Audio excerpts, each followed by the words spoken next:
ನಾವು ಇವಾಗ ನಮ್ಮ ಕೊರಟಗೆರೆ ತಾಲೂಕಿನ ಇರಕ್ಸಂದ್ರ ಕಾಲೋನಿ ಊರಲ್ಲಿದ್ದೀವಿ. ಇಲ್ಲಿ ಬಂದ್ಬಿಟ್ಟು ಒಂದು ಫಿಲ್ಟರ್ ವಾಟರ್ ರೆಡಿಯಾಗಿದೆ, ಒಂದು ಶುದ್ಧ ಕುಡಿಯುವ ನೀರಿನ ಘಟಕ ರೆಡಿಯಾಗಿದೆ. ಇದು ಅಂದರೆ ಕಂಪ್ಲೀಟ್ ಅಲ್ಲ, ಈ ಇರಕ್ಸಂದ್ರ ಕಾಲೋನಿಯಲ್ಲಿರುವ ಈ ಶುದ್ಧ ಕುಡಿಯುವ ನೀರಿನ ಘಟಕ ಕಂಪ್ಲೀಟ್ ಆಗಿ ಆಲ್ರೆಡಿ 6 ತಿಂಗಳಾಗಿದೆ. ಈ ಶುದ್ಧ ಕುಡಿಯುವ ನೀರಿನ ಘಟಕ ಕಂಪ್ಲೀಟ್ ಆಗಿ 6 ತಿಂಗಳಾದರೂ ಇದುವರೆಗೂ ಇದನ್ನು ಸ್ಯಾಂಕ್ಷನ್ ಮಾಡೋಕ್ಕೇನೆ, ಅಂದರೆ ಉದ್ಘಾಟನೆ ಮಾಡೋಕ್ಕೇನೆ 6 ತಿಂಗಳು ತೊಗೊಂಡಿದ್ದಾರೆ. ಇಲ್ಲಿ ಬಂದ್ಬಿಟ್ಟು ಇನ್ನೊಂದು ಏನಂತಂದರೆ, ಈ ಇರಕ್ಸಂದ್ರ ಕಾಲೋನಿ ಬಂದ್ಬಿಟ್ಟು ಇದು ಈ ಕೋಲಾಲ ಹೋಬಳಿ, ಕೊರಟಗೆರೆ ತಾಲೂಕಿನ ಕೋಲಾಲ ಹೋಬಳಿಯ ಒಂದು ಮೇನ್ ಸೆಂಟ್ರು. ಇದು ಬಂದ್ಬಿಟ್ಟು ಈ ಇರಕ್ಸಂದ್ರ ಕಾಲೋನಿ ಬಂದ್ಬಿಟ್ಟು ಈ ಕಡೆ ಬೆಂಗಳೂರಿಗೆ ಹೋಗೋರಿಗೆ ಮತ್ತು ಮಧುಗಿರಿ ಹೋಗೋರಿಗೆ ಮತ್ತು ತುಮಕೂರಿಗೆ ಹೋಗೋರಿಗೆ ಬಸ್ಗಳೆಲ್ಲ ಓಡಾಡೋಕ್ಕೆ ಇದು ಮೇನ್ ಸೆಂಟ್ರ್ ಇರುತ್ತೆ. ಇಲ್ಲಿ ಬಂದ್ಬಿಟ್ಟು ಇರಕ್ಸಂದ್ರ ಕಾಲೋನಿಯಲ್ಲಿ ಸುಮಾರು ಅಂತ ಅಂದ್ರೂ ದಿನಕ್ಕೆ ಕನಿಷ್ಠ ಅಂತ ಅಂದರೂ 5,000ಕ್ಕೂ ಹೆಚ್ಚು ಜನಗಳು ಈ ಒಂದು ಇರಕ್ಸಂದ್ರ ಕಾಲೋನಿಯ ಬಸ್ ಸ್ಟ್ಯಾಂಡ್ನಲ್ಲಿ ಹತ್ತಿಳಿತಾರೆ. ಮಿನಿಮಮ್ 5,000ಕ್ಕೂ ಹೆಚ್ಚು ಜನಗಳು ಇಲ್ಲಿ ಈ ಬಸ್ ಸ್ಟ್ಯಾಂಡ್ಗೆ ಬಂದು ಪ್ರಯಾಣ ಮಾಡ್ತಾರೆ, ಇರಕ್ಸಂದ್ರ ಕಾಲೋನಿಯ ಬಸ್ ಸ್ಟ್ಯಾಂಡ್ಗೆ ಬಂದು ಪ್ರಯಾಣ ಮಾಡ್ತಾರೆ. ಆದರೆ ಈ ಒಂದು 2025ನೇ ಇಸ್ವಿಲೂ ಕೂಡ ಇದುವರೆಗೂ ಈ ಇರಕ್ಸಂದ್ರ 5,000-6,000 ಜನ ಹತ್ತಿಳಿಯುವಂಥ ಈ ಒಂದು ಇರಕ್ಸಂದ್ರ ಕಾಲೋನಿಯಲ್ಲಿ 2025ನೇ ಇಸ್ವಿಯಲ್ಲೂ ಇದುವರೆಗೂ ಇಲ್ಲಿ ಶುದ್ಧ ಕುಡಿಯುವ ನೀರಿನ ಘಟಕ ಇನ್ನೂ ಸ್ಟಾರ್ಟೇ ಆಗಿಲ್ಲ.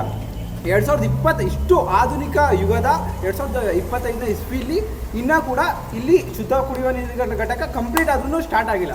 ಎಷ್ಟು ತಿಂಗಳು ಆಲ್ರೆಡಿ ಈ ಕನ್ಸ್ಟ್ರಕ್ಷನ್ ಆಗಿ, ಈ ಶುದ್ಧ ಕುಡಿಯುವ ನೀರಿನ ಘಟಕ ಕನ್ಸ್ಟ್ರಕ್ಷನ್ ಆಗಿ 6 ತಿಂಗಳಾಗಿದೆ. 6 ತಿಂಗಳು ಆದ್ರೂ ಕನ್ಸ್ಟ್ರಕ್ಷನ್ ಆಗಿ ಇದು ಸ್ಟಾರ್ಟೇ ಆಗಿಲ್ಲ. ಇಲ್ಲಿ ನೋಡ್ಬೋದು ನೀವು, ಇಲ್ಲಿ ಬಾಕ್ಲು ಕೂಡ ಇಲ್ಲ, ಇಲ್ಲಿ ಬಾಕ್ಲು ಕೂಡ ಇಲ್ಲ. ಇಲ್ಲಿ ಏನು ಮಾಡಿದ್ದಾರೆ ಅಂದರೆ, ಬಾಕ್ಲು ಇದ್ದಿದ್ದು ಯಾರೋ ಹೊಡೆದ್ಬಿಟ್ಟು ಆಯ್ತು ಹೋಗು ಬಿಡು, ಬಾಕಿ ಇದ್ದಿದ್ದನ್ನೇ ಹೊಡೆದ್ಬಿಟ್ಟು ಇಲ್ಲಿ ಸಾಮಾನ್ಯನ ತೊಗೊಂಡೋಗಿದ್ದಾರೆ ಅಂತೆ. ಸಾಮಾನ್ಯನ ಮೋಟ್ರನ್ನ ಏನೋ ಕತ್ಕೊಂಡು ಹೋಗಿದ್ದಾರಂತೆ.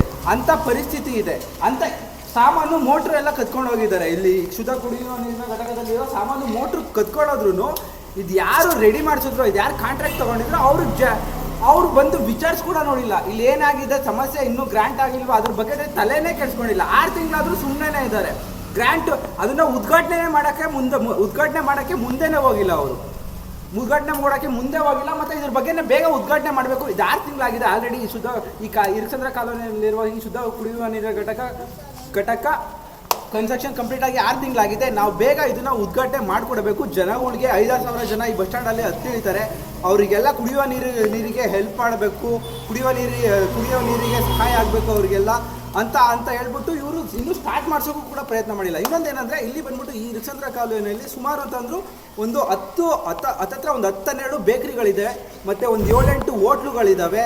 ತುಂಬ ಜನ ಇಲ್ಲಿ ಇರಕ್ಸಂದ್ರ ಕಾಲೋನಿ ಬಂದ್ಬಿಟ್ಟು ಕೋಲಾಲ ಹೋಬಳಿಯ ಮತ್ತು ಕೊರಟಗೆರೆ ತಾಲೂಕಿನ ಒಂದು ಮೇನ್ ಸೆಂಟರ್ ಬಸ್ ಸ್ಟ್ಯಾಂಡ್ ಆಗಿರೋದ್ರಿಂದ, ಮೇನ್ ಸೆಂಟರ್ ಊರಾಗಿರೋದ್ರಿಂದ ಮತ್ತು ಮೇನ್ ಸೆಂಟರ್ ಬಸ್ ಸ್ಟ್ಯಾಂಡ್ ಆಗಿರೋದ್ರಿಂದ ಇಲ್ಲಿ 5,000, ನಾನು ಹೇಳಿದಾಗ 5,000 ಜನ ಈ ಇರಕ್ಸಂದ್ರ ಕಾಲೋನಿಯಲ್ಲಿ ಹತ್ತಿಳಿಯೋದ್ರಿಂದ, ಮತ್ತು ಇಲ್ಲಿ ಬೇಕ್ರಿಗಳಲ್ಲಿ ಊಟ ಮಾಡೋಕ್ಕಾಗಿರ್ಬೋದು, ಬೇಕ್ರಿಗಳಲ್ಲಿ ತಿಂಡಿ ತಿನ್ನೋಕ್ಕಾಗಿರ್ಬೋದು, ಹೋಟ್ಲುಗಳಲ್ಲಿ ಊಟ ತಿನ್ನೋಕ್ಕಾಗಿರ್ಬೋದು ಬರ್ತಾರೆ. ಒಂದು 5,000 ಜನ ಬರ್ತಾರೆ ಇಲ್ಲಿಗೆ. ಅವರಿಗೆ ಇಲ್ಲಿ ಹೋಟ್ಲುಗಳಲ್ಲಿ ಕುಡಿಯೋ ನೀರು ಕೊಡೋಕ್ಕೂ ಆಗಲ್ಲ, ಬೋರ್ ನೀರು ಕೊಡ್ತಾರೆ.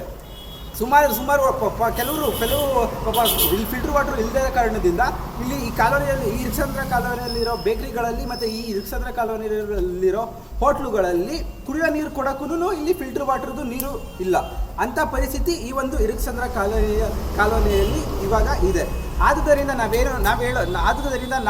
ನಾವು ನಮ್ಮ ಕರ್ನಾಟಕ ರಾಜ್ಯ ಸರ್ಕಾರಕ್ಕೆ ಮತ್ತು ಈ ಶುದ್ಧ ಕುಡಿಯುವ ನೀರಿನ ಘಟಕಕ್ಕೆ ಸಂಬಂಧಪಟ್ಟ ಸರ್ಕಾರಿ ಅಧಿಕಾರಿಗಳಿಗೆ ಹೇಳುವುದೇನೆಂದರೆ, ಆದಷ್ಟು ಬೇಗ, ಅಂದರೆ ಈ ತಿಂಗಳಲ್ಲೇ, ಈ ಜನವರಿಯಲ್ಲೇ ಈ ಶುದ್ಧ ಕುಡಿಯುವ ನೀರಿನ ಘಟಕ ಇರಕ್ಸಂದ್ರ ಕಾಲೋನಿಯಲ್ಲಿ ಏನು ಕನ್ಸ್ಟ್ರಕ್ಷನ್ ಆಗಿ 6 ತಿಂಗಳಾಗಿದೆಯೋ, ಆದ್ದರಿಂದ ಅಟ್ಲೀಸ್ಟ್ ಇವಾಗಾದ್ರೂ ನಿದ್ದೆಯಿಂದ ಎದ್ಬಿಟ್ಟು ಸರ್ಕಾರಿ ಅಧಿಕಾರಿಗಳಾಗಿರ್ಬೋದು, ಜನಪ್ರತಿನಿಧಿಗಳಾಗಿರ್ಬೋದು, ಅವ್ರ ನಿದ್ದೆಯಿಂದ ಎದ್ಬಿಟ್ಟು ಈ ಒಂದು ಇರಕ್ಸಂದ್ರ ಕಾಲೋನಿಯಲ್ಲಿರುವ ಈ ಒಂದು ಶುದ್ಧ ಕುಡಿಯುವ ನೀರಿನ ಘಟಕವನ್ನು ಆದಷ್ಟು ಬೇಗ ಬಂದು ಉದ್ಘಾಟನೆ ಮಾಡಿಕೊಡಬೇಕಾಗಿ ಈ ನಮ್ಮ ಇರಕ್ಸಂದ್ರ ಕಾಲೋನಿಯ ಸಮಸ್ತ ಜನತೆಯಿಂದ, ನಮ್ಮ ಕೋಲಾಲ ಹೋಬಳಿಯ ಸಮಸ್ತ ಜನತೆಯಿಂದ ಮತ್ತು ನಮ್ಮ ಕೊರಟಗೆರೆ ತಾಲೂಕಿನ ಸಮಸ್ತ ಜನತೆಯಿಂದ ಈ ಒಂದು ಶುದ್ಧ ಕುಡಿಯುವ ನೀರಿನ ಘಟಕಕ್ಕೆ ಸಂಬಂಧಪಟ್ಟ ಸರ್ಕಾರಿ ಅಧಿಕಾರಿಗಳಿಗೆ ಮತ್ತು ಈ ಒಂದು ಕೋಲಾರ ಹೋಬಳಿಯ ಕೊರಟಗೆರೆ ತಾಲೂಕಿನ ಜನಪ್ರತಿನಿಧಿಗಳಿಗೆ ಮತ್ತು ನಮ್ಮ ಕರ್ನಾಟಕ ರಾಜ್ಯ ಸರ್ಕಾರಕ್ಕೆ ನಾವು ಖಡಾಖಂಡಿತವಾಗಿ ಆಗ್ರಹ ಮಾಡುತ್ತಿದ್ದೇವೆ.